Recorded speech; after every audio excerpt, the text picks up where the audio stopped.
Quem tirou o policial da linha de tiro foi um pastor evangélico. O pastor levantou uma Bíblia no meio da rua, foi atravessando a rua.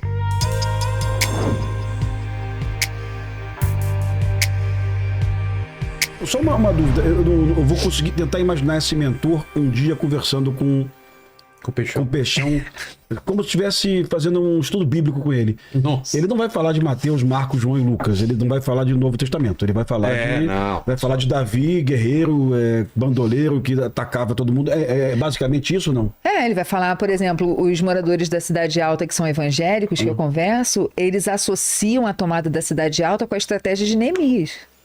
Eu não conheço, como é que é isso? Me conta aí.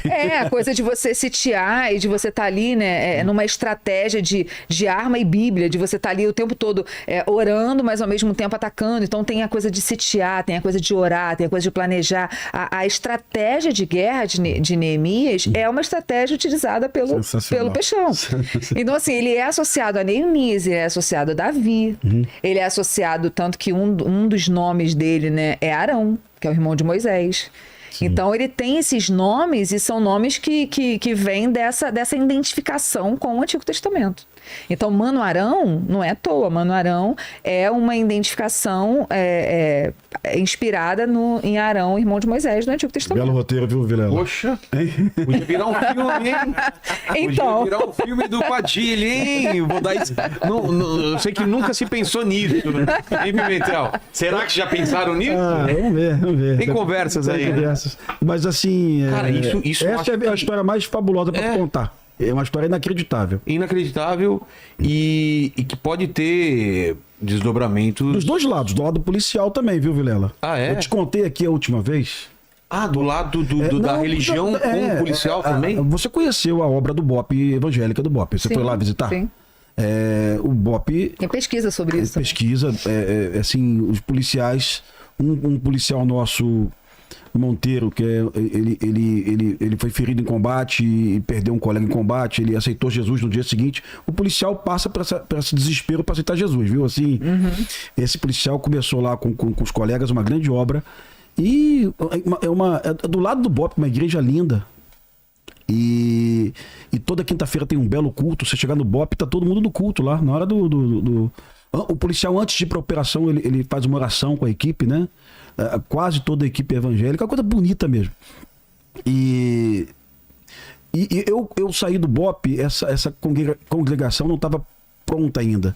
Eu saí do BOPE, o BOPE tinha 120 homens, depois o BOPE hoje tem 415 homens.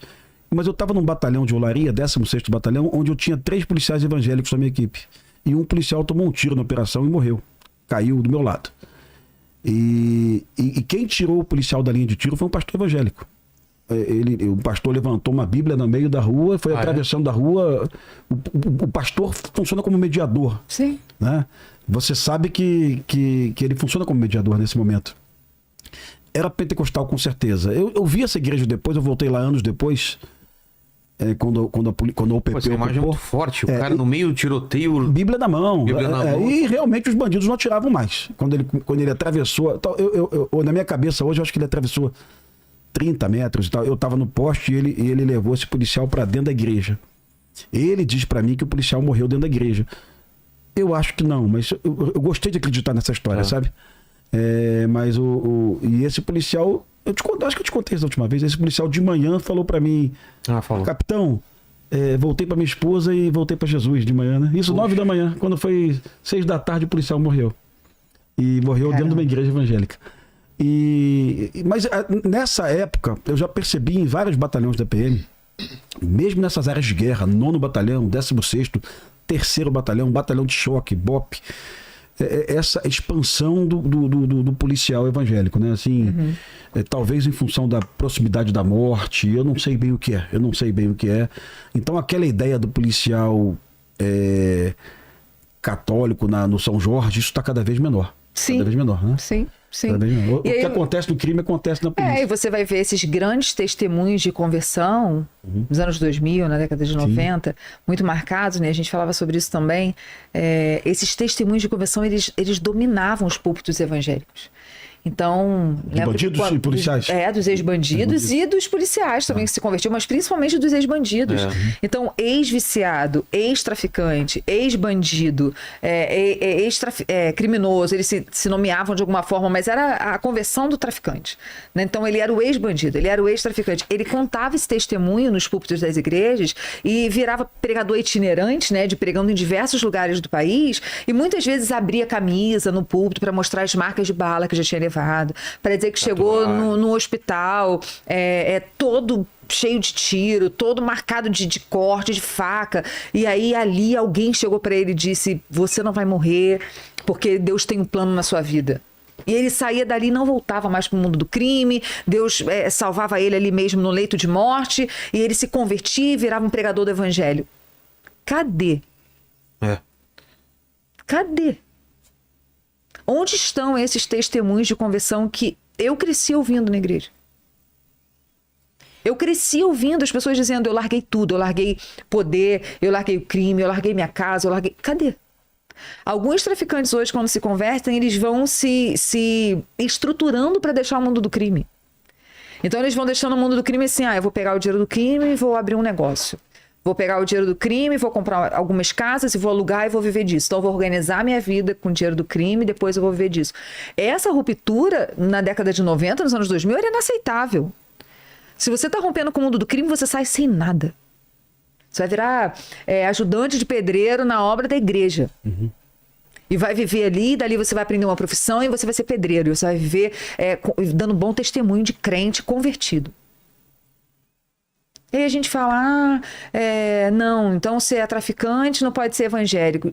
Cadê esses testemunhos? Cadê esses relatos de conversão? Cadê essas pessoas no púlpito abrindo a camisa?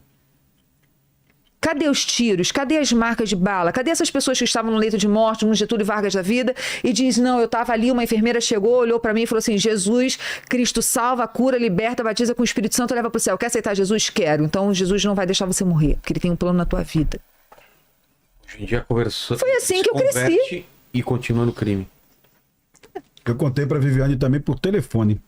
Esse capitão nosso do BOPE, que era pastor assembleiano, numa operação na Floresta Tijuca, nós achamos um bandido na mata, e esse bandido trocou tiro com a equipe do BOPE, e esse bandido tomou um tiro lateral e ele perdeu o globo ocular, né? Mas não morreu. Mas o bandido ia morrer, é questão de tempo, se a hemorragia continuasse.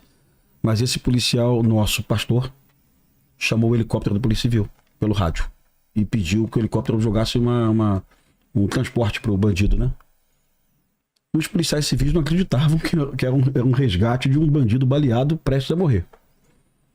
E o capitão perguntou para o bandido se ele aceitava Jesus, né? E alguém da aeronave depois perguntou: mas por que você chamou o helicóptero? Porque o bandido aceitou Jesus, pô. Isso deixou alguns policiais revoltados, né? Mas era verdade. E a gente falava pro capitão: mas capitão, ele aceitou Jesus de mentira, ele aceitou Jesus porque ele queria viver, né? Não, ele aceitou Jesus sim, né? Esse bandido depois ele fugiu da cadeia, cego mesmo, né? Ele foi resgatado cego. Mas assim, isso é a tal da religiosidade verdadeira que você falou pra mim, né? Realmente esse colega tava acreditando que aquele bandido tinha aceitado Jesus. Mas isso ele fugiu da cadeia e fugiu, mas foi abandonado depois porque ele estava imprestável para o mundo do crime. Sério mesmo. Ele perdeu o tiro lateral, uma região muito específica, fez o vácuo e perdeu a visão, mas não ficou... Gente, eu aceitei Jesus eu sempre falo, né? Aceitei Jesus umas 117 vezes, assim, muitas vezes. Eu aceitava Jesus, depois... Desaceitava?